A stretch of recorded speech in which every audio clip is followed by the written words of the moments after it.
afternoon, maing hapon sa tanan no. So naaday ta diri ron sa atong site diri sa Barangay Mintal, New Loon, Davao City. So update sa atong bagong project diri mga idol, mga kababayan, sa atong mga amigo mga Bisaya. Mao ni atong project karon.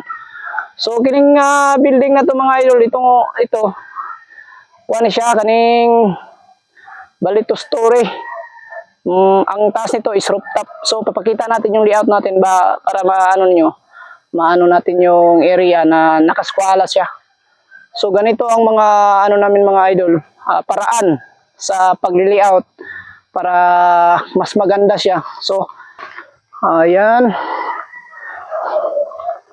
So bali dito mga idol, dito tayo nagkuha ng eskwela. Bali sa gilid-gilid dito mga idol, nakaano to, may tayo na 60 cm para may daanan. So ito, kapakita mo yung eskwela natin na naka-align. Ito yun mga idol oh. So dito, pakita dito ba di? Dito siya nakaskwala papunta dito doon sa Ayan oh. Kung makikita niyo, pakita mo yung tansi ba di, yung nylon. Pakita mo. Para at least may guide. Ayan. So yan, nakaskwala na papunta doon. So yan. So bali dito sa baba, bali ito po yung libilado papunta sa taas. Yan, makita nyo dito sa taas. Medyo mababa dun sa taas kasi yung lupa na pinagtayuan natin ng building mga idol ay hindi po naka-libilado. So naka-ano siya, naka-elevate, naka-slope ng konti. So ayan, makita nyo, ito po yung libilado natin na kukunin. So ang mangyayari dito mga idol, tatambakan to ng lupa para yung para yung tubig mabunta, kasi daanan yung tubig diyan sa bandang gilid. Yan, diyan nagdaan yung mga tubig kasi parang malalim siya kung umuulan diyan. Daming tubig dito na dadaan. So yung ginagawa namin is sinakyat namin yung layout namin na 60 cm mula sa original na lupa, yun 60 cm para dito hindi pa tayo papunta sa daan. Makadrop tayo dyan. Tapos dito, tatambakan na natin to ng lupa pagka matapos na masintadahan yung natin, yung area. Ayan mga idol. So yan po yung materialis natin mga idol. Hindi pa natin nagalaw kasi tatlo pa kami dito ngayon kasi baka sa susunod na linggo pa siguro yung mga kasamahan natin na dumating.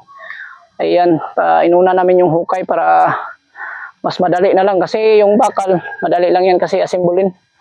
Pag marami na tayo, madali lang yan siyang gawin.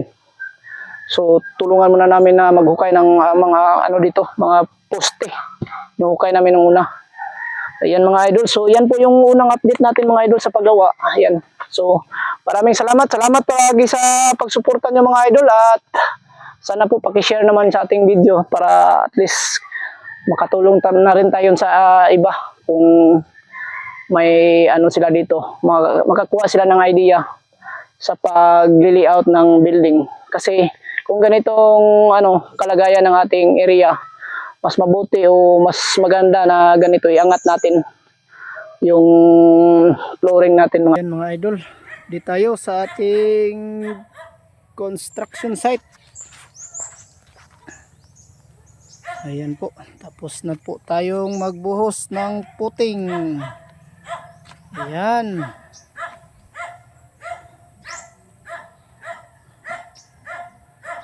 So bali tapos na yung